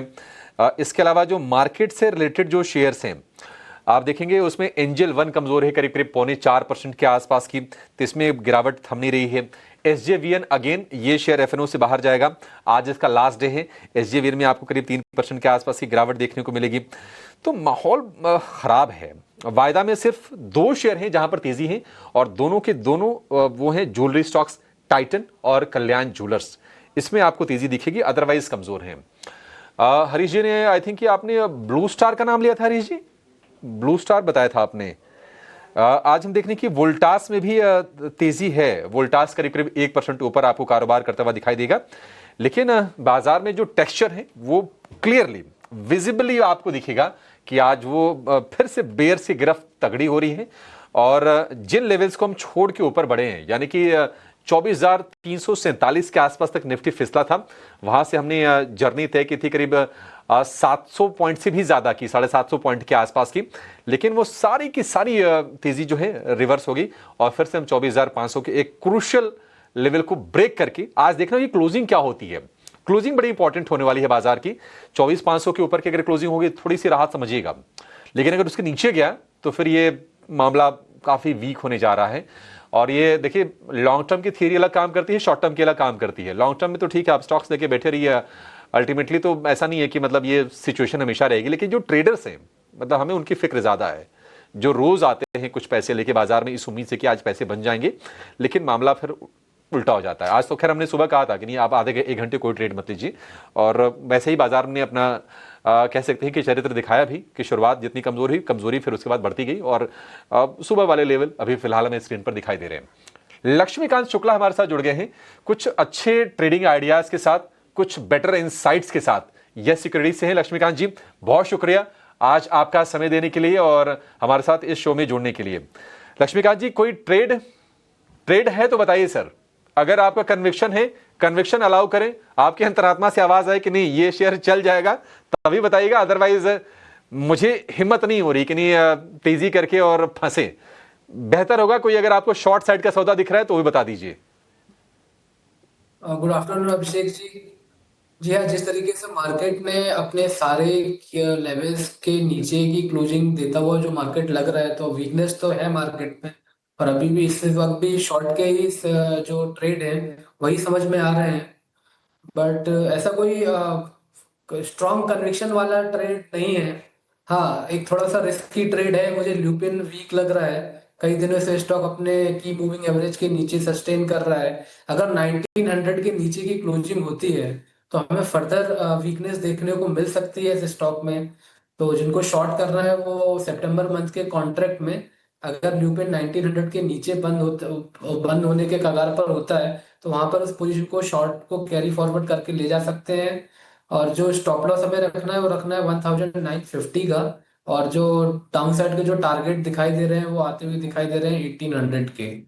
सो एक ही ट्रेड है जहां पे मुझे लगता है कि अगर वो 1900 के नीचे की क्लोजिंग होती है तो वहां से कंफर्मेशन मिलेगा, तो हमें फर्दर नीचे के लेवल्स ल्यूपिन्स में देखने को मिल सकते हैं।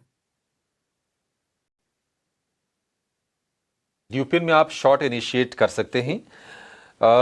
सीडीएसएल करीब करीब देखिए 3% नीचे, दिन के निचले स्तर पर यह शेयर आ गया है।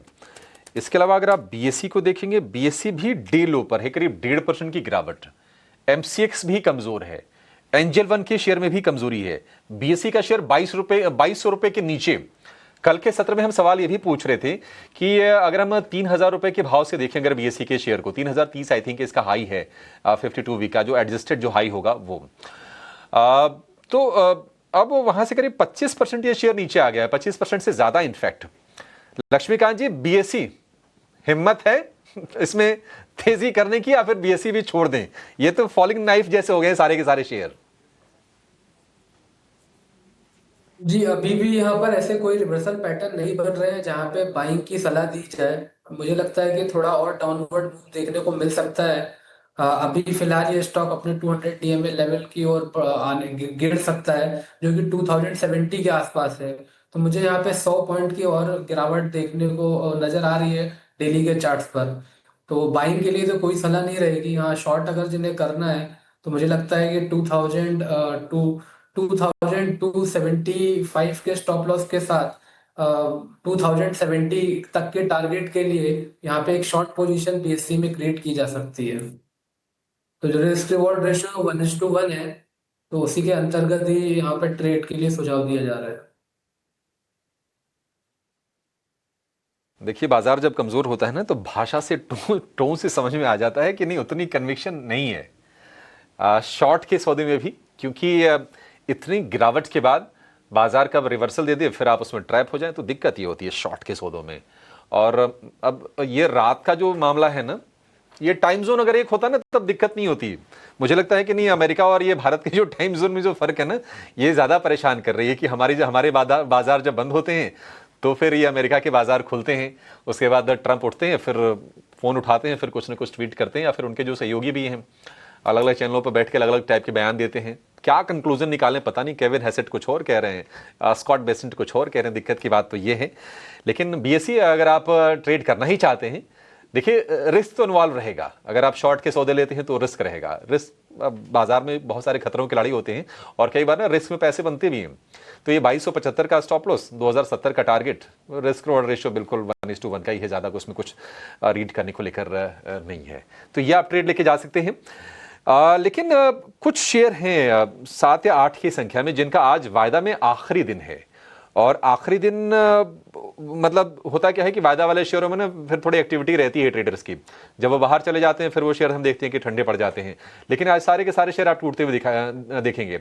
एबीएफआरएल, अडानी टोटल गैस, अब ये 29 अगस्त से एफएनओ से बाहर की वजह नहीं, ये समझिए कि आज एफएनओ में आखिरी दिन है इनका, ऐसे आप इनको समझ लीजिए। सीएससी कमजोर है, डे लो पर है, आपको ग्रेन्यूल्स कमजोर दिखेगा। एसजेवीएन में भी ये एफएनओ का पार्ट है, ये भी बाहर होने जा रहा है। आईआरबी इंफ्रा कमजोर है, पूनावाला फिनकॉर्प, जिंदल स्टेनलेस एक शेयर है जहां पर हम देख रहे हैं कि आज तेजी पर कारोबार हो रहा है। एक मात्र शेयर, इकलौता शेयर है। इन पर आगे भी चर्चा करेंगे। एक बार हरीश जी और लक्ष्मीकांत जी जरा देखिए कहीं कुछ इसमें शॉर्ट के मौके या फिर किसी की अगर तेजी की पोजीशन है तो कहां से बिल्कुल एग्जिट कर लेना चाहिए? आप अपनी एनालिसिस रेडी रखिए। लेकिन हमारे सहयोगी आनंद शुक्ला हमारे साथ जुड़ गए हैं हमारा खास सेगमेंट लेकर, जिसका नाम है मार्केट एट 3, यानी कि 3 बजे तक का पूरा लेखा जोखा सिर्फ 1 से 1.5 मिनट में आपको बताएंगे।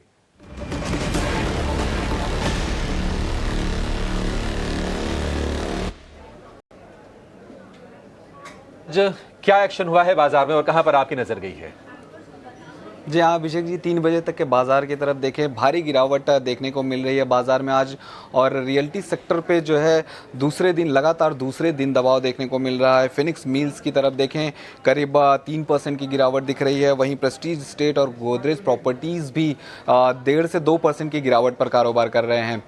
वॉल्यूम की बात करें कि वॉल्यूम कहाँ ज़्यादा दिख रहा है, तो इंडिगो का शेयर देखिए, करीब 84 लाख शेयरों की ब्लॉक डील हुई है। डिस्काउंट पर 5% नीचे कारोबार कर रहा है शेयर, और औसत से करीब 25 गुना ज़्यादा वॉल्यूम देखने को मिल रहा है। इसके अलावा आरबीएल बैंक की बात करें तो 2.5% की गिरावट पर शेयर कारोबार करता नजर आ रहा है, और औसत से 8 गुना ज़्यादा वॉल्यूम यहाँ भी देखने को मिल रहा है। एमजीएल के शेयर में भी आज गिरावट दिख रही है, और औसत से 6 गुना ज़्यादा वॉल्यूम देखने को मिल रहा है। खबरों की बात करें तो टीवीएस मोटर पर खबर आई है, कंपनी ने ईवी स्कूटर ऑर्बिटर लॉन्च किया है, और ये जो ऑर्बिटर की एक्स शोरूम कीमत है वो करीब 99,900 रुपये रखी हुई है। आज शेयर में उतार चढ़ाव देखने को मिल रहा है। इसके अलावा पावर ग्रिड की बात करें तो कर्नाटक में ट्रांसमिशन सिस्टम के लिए कंपनी को LOI यानी कि लेटर ऑफ इंटेंट मिला है। शेयर में हालांकि आज गिरावट का असर देखने को मिल रहा है। अंत में एक ब्रोकरेज रिपोर्ट की बात करेंगे। कोफोर्ज पर मोतीलाल ओसवाल की ब्रोकरेज रिपोर्ट आई है, खरीदारी की राय दी है, लेकिन लक्ष्य रखा है 2,400 रुपये का। साथ ही साथ कंपनी का वित्त वर्ष 2026 तक 20 से ज़्यादा डील जो है वो साइन करने का लक्ष्य कंपनी ने रखा हुआ है। हरे निशान में कारोबार करता आज नजर आ रहा है शेयर। तो 3 बजे तक ये सारे अपडेट्स थे जिनकी वजह से इन सारे शेयरों में आज एक्शन देखने को मिल रहा है। शुक्रिया आनंद, ये सारे के सारे अपडेट देने के लिए। तो बाजार में जहां पर हलचल है वहां पर 18 आवर्स स्वदेश की नजर है, और आपके लिए सारे के सारे अपडेट्स फटाफट अंदाज में आपको रोज आनंद ये बताते हैं। मिड कैप में करीब 730 अंकों की गिरावट। मिड कैप का माहौल काफी खराब है। निफ्टी की गिरावट 210 अंकों की, निफ्टी बैंक की 610 अंक की। निफ्टी बैंक दिन के निचले स्तर के आसपास ही है, और निफ्टी की भी स्थिति लगभग वही है। चलिए एक छोटी सी ब्रेक के लिए रुकेंगे, और ब्रेक के बाद जब लौटेंगे तो अगर ट्रेड बनते हैं BTST के या फिर STBT के तो वो भी जानेंगे, और जो शेयर वायदा से बाहर जा रहे हैं उन पर भी हम कुछ स्टॉक्स पर बातचीत करेंगे और आपके लिए अच्छी स्ट्रेटजी देंगे। बस यूं गए और यूं आए, बस ये समझिए। फौरन आ जाइए। स्वागत है आपका क्लोजिंग कॉल में। और देखें तो बाजार पे जो है कुछ खास सपोर्ट नहीं आ रहा है। डेज लो के ही पास जो है निफ्टी और निफ्टी बैंक दोनों ही ट्रेंड कर रहे हैं, और ब्रॉडर इंडेसेस में भी कुछ सपोर्ट नहीं आ रहा है। रियल्टी IT खेमे में जो है गिरावट भारी देखने मिल रही है। हरीश आपसे शुरुआत करते हैं। STBT ट्रेड क्या रहेंगे आपके, अगर होते हैं तो? सर जी, मेरे पास एक्चुअली 2 स्टॉक्स है, एक बाय का और एक सेल का। तो पहला बाय का रहेगा, जो भी मुझे लग रहा है कि बजाज कंज्यूमर अगर चार्ट सेक्शन देखते हैं वहाँ पे कंसोलिडेशन में से बाहर निकला हुआ है स्टॉक प्राइस, और लास्ट 2 दिन से बाइंग वॉल्यूम गेन होते नजर आ रहा है। आज के ट्रेडिंग सेशन में भी देखा है तो जी बिल्कुल, इस पे नजर। लेकिन फिल्म फेयर अवार्ड्स 2025 की तैयारियां हो रही है शुरू। अवार्ड्स को लेकर गुजरात के गांधीनगर में टाइम्स ग्रुप और गुजरात सरकार के बीच MOU साइन हो रहे हैं। ये दूसरा मौका है जब गुजरात टूरिज्म और फिल्म फेयर साथ साथ है। MOU साइनिंग सेरेमनी में गुजरात के CM भूपेंद्र पटेल और टूरिज्म मिनिस्टर भुलभाई बेरा के साथ साथ टाइम्स ग्रुप के मैनेजिंग डायरेक्टर विनीत जैन शामिल हैं। साथ ही बॉलीवुड की कई दिग्गज हस्तियां भी मौजूद हैं। अब मैं MD times group Shri Vineet Jain से निवेदन करूंगा कि वो हमारे गुजरात के माननीय मुख्यमंत्री श्री का अभिवादन एक मेमेंटो से करें। सर, हम बताना चाहेंगे कि ये मेमेंटो फिल्म फेयर की सबसे पहली प्रकाशित की गई मैगजीन का फ्रंट पेज है, जो 1952 1952 was the date when this was published.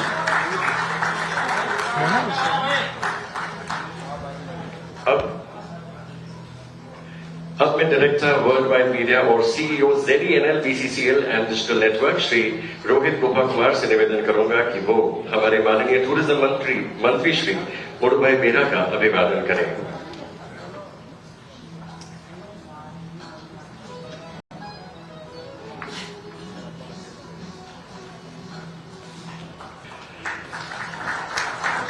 I would now request Secretary Tourism Shri Rajendra Kumar to welcome the MD Times Group, Shri Vineet Jain.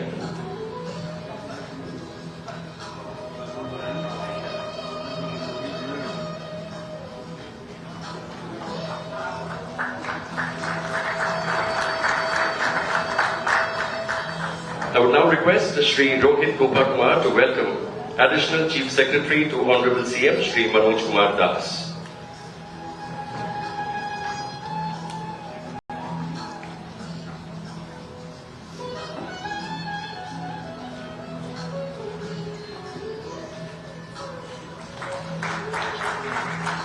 I would request the Commissioner and MD TCGL, Shri Prabhav Joshi, to welcome the renowned Hindi film director and producer, Shri Karan Johar.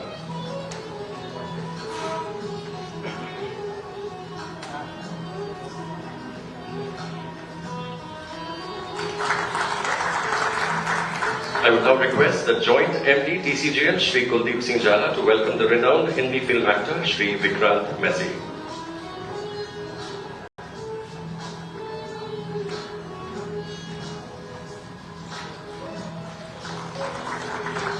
Once again, I would like to request Joint MD TCGL to welcome the Director Worldwide Media and CEO ZENL, BCCL and Digital Network, Shri Rohit Gopakumar.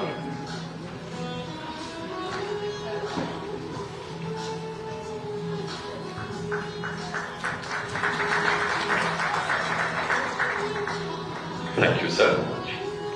In the last 70 years, India's story has moved from Mere Paas Maa Hai to Mere Paas Cinema Hai.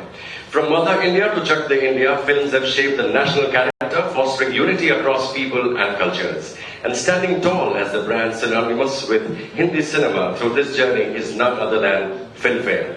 Over 7 decades, Filmfare has been more than a chronicler of Indian cinema. It has been its heartbeat, its mirror, and its most trusted storyteller.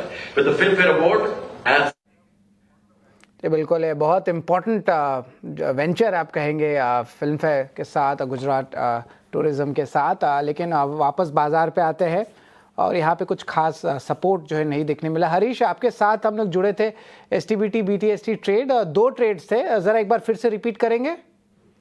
बिल्कुल sir जी। मेरा पहला BTST के लिए bye का recommendation है जो है Bajaj consumer है। देखिए, बजाज कंज्यूमर कंसोलिडेशन से बाहर निकला है स्टॉक प्राइस, लास्ट 2 दिन से लगातार वॉल्यूम बढ़ रहा है। मुझे लग रहा है कि यहाँ पे एक बाइंग अपॉर्चुनिटी बन सकती है। छोटा सा टारगेट, मेरा टारगेट बनेगा 255 के लिए बाइंग कर सकते हैं और स्टॉप लॉस छोटा सा मेंटेन करना चाहिए 220 का। और मुझे लग रहा है कि करंट लेवल्स पे बाइंग कर सकते हैं बजाज कंज्यूमर। और एक मेरा सेल का साइड का रहेगा जो कि रियलिटी में देखा है तो लगातार वीकनेस बढ़ रहा है। मुझे लग रहा है कि वहाँ पे DLF ने ब्रेक डाउन दे चुका है स्टॉक प्राइस में, और मुझे लग रहा है कि DLF में मेजर मूविंग एवरेज के नीचे ट्रेड करते हुए नजर आ रहा है।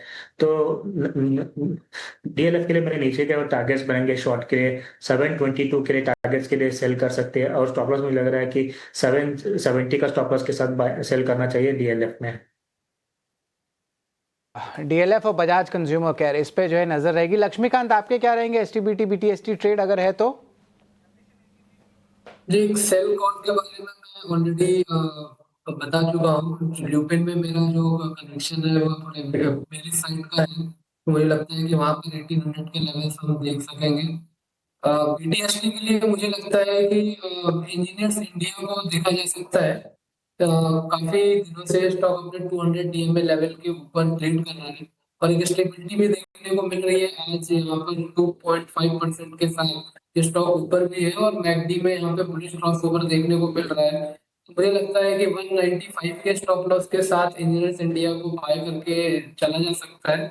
और यहाँ पर जो हमारे टारगेट दिखाई दे रहे हैं वो आते हुए दिखाई दे रहे हैं 210 के।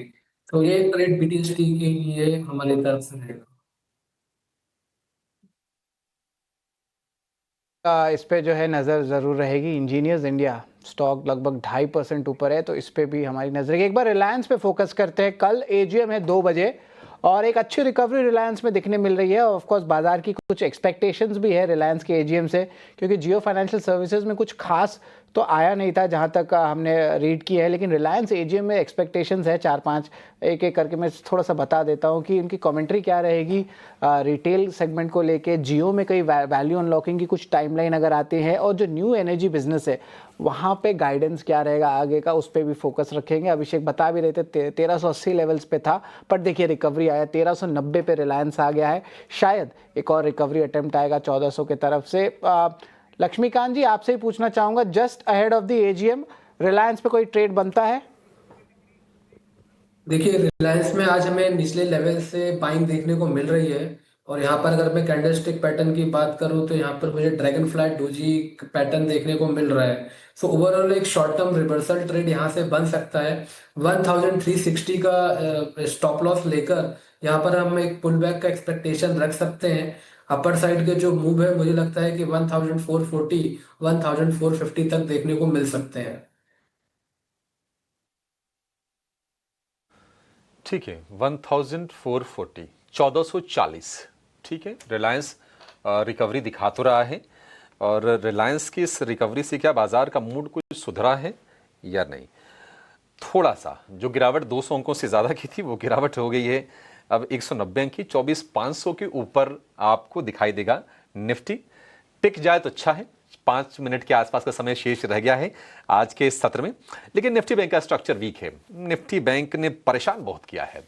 अगर आप हाल के हाई से देखेंगे निफ्टी बैंक को, यानी कि 56,150 से, तो गिरावट करीब करीब 2200 पॉइंट के आसपास की, 2300 पॉइंट के आसपास की गिरावट निफ्टी बैंक में हो चुकी है। लेकिन जरा एक बार रोलोवर्स के डेटा जरा चेक करते हैं स्टॉक्स के। आप देखेंगे टोरेंट फार्मा में जो रोलोवर्स हैं करीब करीब 95 रुपए के रोलोवर, 95% के रोलोवर्स हैं। इटर्नल में जो पोजीशन रोल हो रही है अगले सीरीज में 95% सौदे रोल कर रहे हैं लोग। इटर्नल पर एक व्यू चाहिए आपसे लक्ष्मीकांत जी। अगर आप 6 महीने देखेंगे तो 6 महीने में शेयर करीब 1.5 गुना हुआ है। इटर्नल ने पैसे बना के दिए तो हैं, अब 300 के ऊपर जाने के बाद थोड़ा कंसोलिडेट कर रहा है। क्या सलाह देंगे आप इटर्नल के शेयर को लेकर? जी ट्रेंड अभी भी काफी स्ट्रांग है। इतनी गिरावट देखने के बाद भी यहाँ पर ऐसे कोई रिवर्सल पैटर्न अभी भी डेली वीकली के चार्ट पर देखने को नहीं मिल रहे हैं। हालांकि जो मोमेंटम है वो थोड़ा सा रुका हुआ है, बट मुझे लगता है कि इटर्नल में 300 के आसपास, 300 से लेकर 305 के स्ट्रांग सपोर्ट है। जब तक इटर्नल इसके ऊपर ट्रेड करता है तब तक इसमें तेजी बनी रह सकती है, और फ्रेश बाइंग मोमेंटम के लिए थोड़ा सा वेट करना पड़ सकता है। स्टॉक अगर 330 के ऊपर सस्टेन करेगा तो मुझे लगता है कि वहां से हमें फिर से फ्रेश बाइंग मोमेंटम देखने को मिल सकता है, और फिर वहां से हमें 365 370 तक के भी लेवल देखने को मिल सकते हैं इंटरनल में। तो ओवरऑल जो ट्रेंड है अभी भी बुलिश साइड ही बना हुआ है जब तक ये स्टॉक 300 के ऊपर ट्रेड करता है। ठीक है, ये तो ज्यादा रोल ओवर की बात हो गई, लेकिन अगर हम कम रोल ओवर की बात करें तो आरबीएल बैंक, उसमें आपको रोल ओवर दिखेगा सिर्फ 31% का, और उसके पीछे की वजह यह है कि अब ये चूंकि शेयर ये बैन में था तो पोजीशन उतनी बनी नहीं, थोड़े आपको कम दिखाई देंगे। लेकिन मारुति में भी जो रोल ओवर्स हैं थोड़े से कम हैं। मतलब अगर आप महीने भर की चाल देखेंगे तो 20% ये शेयर चला हुआ है। मारुति अपनी स्ट्रेंथ पे चला है। गांधीनगर गुजरात में हमने देखा कि इनके एक नए प्लांट का उद्घाटन भी पीएम मोदी ने किया, इलेक्ट्रिक व्हीकल वाली। मारुति में आपको लगता है लक्ष्मीकांत जी की तेजी और बनी रहेगी, और इसमें जिनके सौदे हैं लॉन्ग के वो कंटिन्यू करें या फिर आगे रोल करें, या फिर आपको लगता है कि एक राउंड की प्रॉफिट टेकिंग कर लें तो कोई हर्ज नहीं है? नहीं, देखिए स्टॉक में हमें वीकली और मंथली के चार्ट पे गैप अप ओपनिंग के साथ यहाँ पे स्ट्रॉन्ग ब्रेकआउट देखने को मिले हैं, तो मुझे लगता है कि एक बार प्रॉफिट बुकिंग कर लेना चाहिए।